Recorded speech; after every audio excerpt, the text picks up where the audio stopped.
Alright, 3.6, we're going to be solving inequalities today, but now we're going to be multiplying and dividing. So same steps as yesterday to do this. Our goal is to get that variable by itself.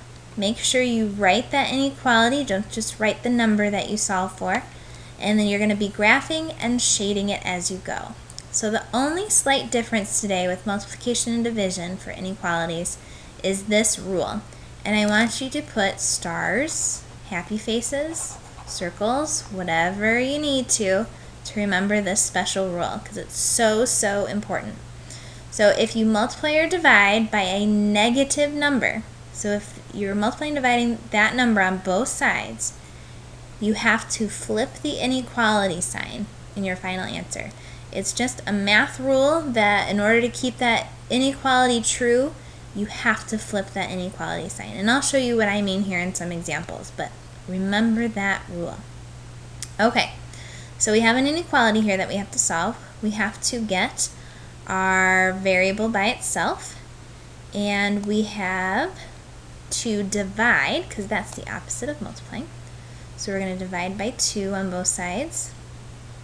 So we have x, 6, and we're going to bring down that inequality sign. And I made my line so big that I can't tell what it was. There we go. Alright, so we have x is greater than or equal to 6. So I'm going to have a closed circle at 6. And I'm going to shade everything that's greater than that. Okay, I'm going to check my rule. Did I divide by a negative? No, I did not. So I just keep my answer as normal. Alright, let's look at the second example here. To get n by itself, I'm going to divide by a negative 3. So I have n is less than negative 3. Okay, so hopefully you noticed that in this problem I divided by a negative number on both sides.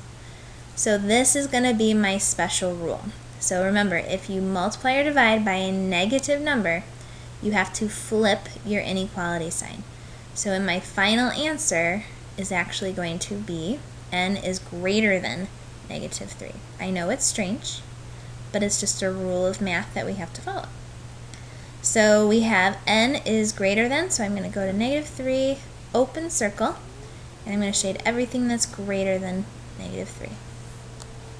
Next problem here is division. So to get it by itself, we're going to multiply negative 2 on both sides. So we have y is greater than or equal to negative 6. And let's ask ourselves, did I multiply or divide by a negative? Yes, I did. So I multiplied by a negative 2. So in my final answer, I have to flip that inequality symbol. So y is actually going to be less than or equal to negative 6. So I'm going to have a closed circle, and I'm going to shade everything less than.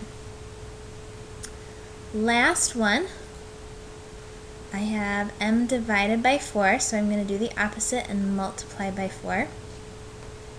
So I have m is greater than or equal to negative 8. Now you might be saying, ooh, this is a negative number, but the number that I multiplied on both sides was actually a positive number. So I do not need to flip this one. So I have m is greater than or equal to, so close circle, and I'm going to shade everything greater than. So when you come to class tomorrow, come in and say, flip it good, and I'll give you 5 raffle tickets.